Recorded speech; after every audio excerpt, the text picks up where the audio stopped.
नमस्कार। सुनो कहानी श्रृंखला के अंतर्गत प्रस्तुत है कहानी दूध का दाम, जिसके लेखक हैं प्रेमचंद जी। महेश नाथ अपने गांव के एक शिक्षित जमींदार थे।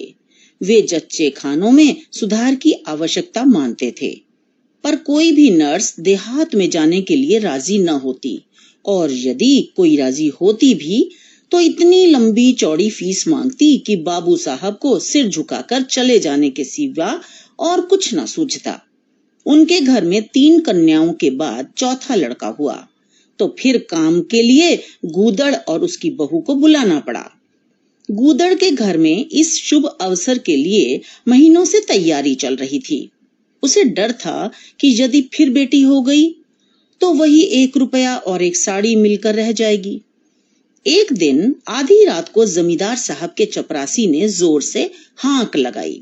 बेटा होने की खबर पाकर भूंगी, जो गूदड़ की पत्नी थी, अपने 3 महीने के बालक को गूदड़ के सुपुर्द कर भाग खड़ी हुई।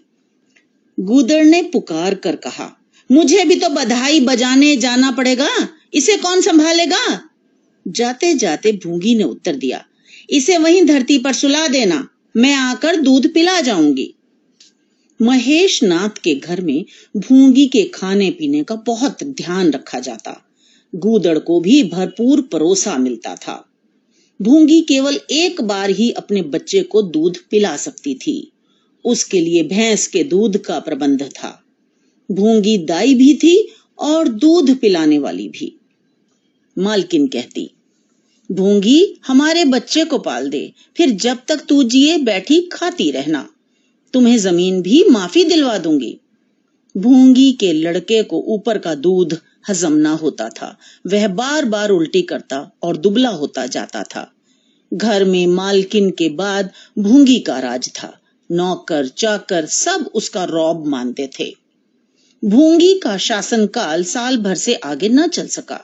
बालक को भंगिन का दूध पिलाने पर आपत्ति की गई। मोटे राम शास्त्री तो प्रायश्चित का प्रस्ताव कर बैठे। दूध तो छुड़वा दिया गया और प्रायश्चित की बात हंसी में उड़ा दी गई।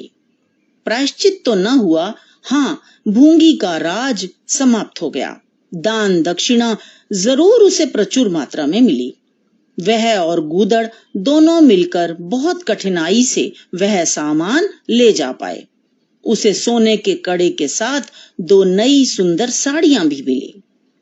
उसी साल गांव में प्लेग की बीमारी महामारी के रूप में फैली। गूदड़ भी उसकी चपेट में आ गया। भूंगी अकेली पड़ गई। उसका लड़का मंगल दुर्बल और रोगी था। महेश नाथ का बेटा सुरेश तंदुरुस्त था। एक दिन भूंगी महेश नाथ के घर का परनाला साफ कर रही थी। महीनों से गलीज जमा हो गया था।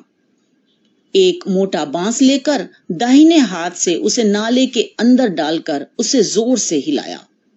एकाएक चिल्लाकर उसने हाथ बाहर निकाला और उसी समय एक काला सांप परनाले से निकलकर भागा। लोगों ने उसे मार डाला, किंतु भूंगी की जीवन लीला इस सांप के विष से समाप्त हो गई। मंगल का यह सहारा भी समाप्त हो गया।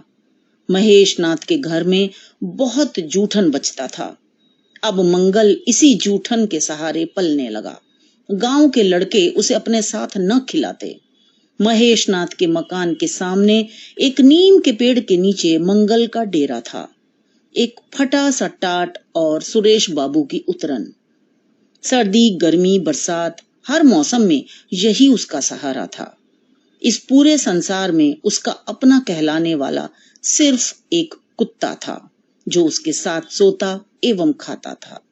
दोनों एक दूसरे के दुख दर्द को समझते एवं महसूस करते थे।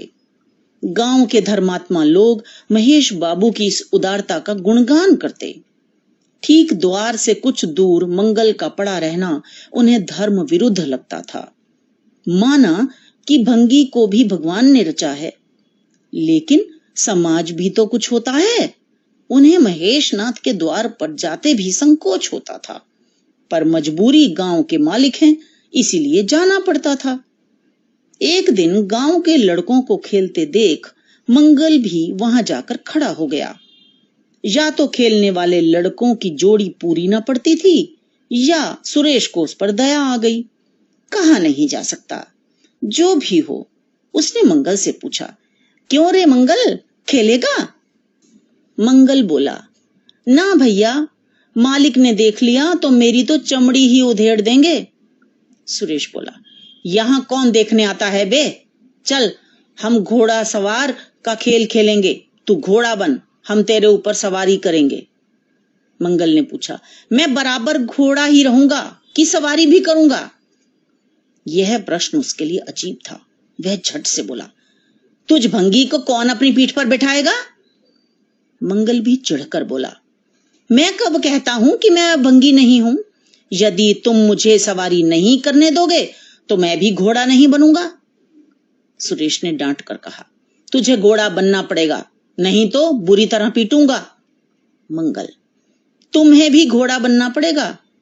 सुरेश, अच्छा, हम भी बन जाएंगे। मंगल, तुम बाद में घोड़ा नहीं बनोगे, इसलिए पहले मैं सवारी कर लूं, फिर घोड़ा बनूंगा। सुरेश ने सचमुच चकमा देना चाहा था। मंगल की बात सुनकर बोला, देखो इस भंगी की बदमाशी।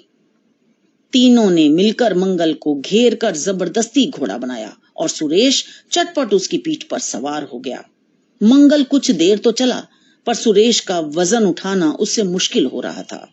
उसने धीरे से पीठ सिकोड़ी और सुरेश धड़ाम से गिर गया। वह जोर जोर से रोने लगा।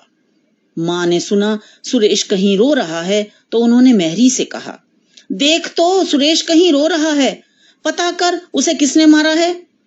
इतने में सुरेश आ गया। रोते ही वह मां के पास फरियाद लेकर अवश्य आता था। मां उसे दुलार कर मेवे भी दे देती थी। मां ने सुरेश से उसके रोने का कारण पूछा। सुरेश रोकर बोला, मंगल ने छू दिया। मां को विश्वास न आया। मंगल बहुत निरीह था, वह कोई शरारत नहीं करता था, किंतु सुरेश ने कहा था इसलिए उसे डांटना आवश्यक था। मंगल ने कहा, नहीं, मैंने नहीं छुआ, ये स्वयं ही गिर पड़े। मालकिन का क्रोध बढ़ गया। उन्होंने उसे बुरी तरह पीटा। मंगल बेचारा अपने घर के पुराने खंडहर की ओर चल दिया और वहां बैठकर रोता रहा। उसका सुख दुख का साथी कुत्ता टॉमी भी वहीं पहुंच गया। ज्यों ज्यों रात गहराने लगी, त्यों त्यों उसकी भूख उस पर हावी होने लगी।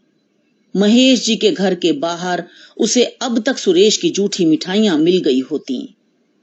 यहां क्या धूल फांके? मन बहलाने के लिए उसने टॉमी से पूछा, कुछ खाओगे क्या? भूख से मंगल बेहाल हुआ जा रहा था, इसलिए स्वयं ही मन बहलाने के लिए बोला, चलो, मालकिन हमें खोज रही होंगी। दोनों वहां से निकलकर महेश नाथ के द्वार पर अंधेरे में दुबक कर खड़े हो गए। एक नौकर ने कहा, आज मंगल नहीं दिखा, मालकिन ने डांटा था, शायद इसलिए भाग गया है।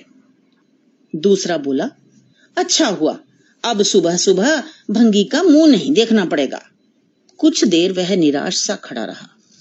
वह जाना ही चाहता था कि कहार पत्तल में थाली की जूठन ले आता नजर आया।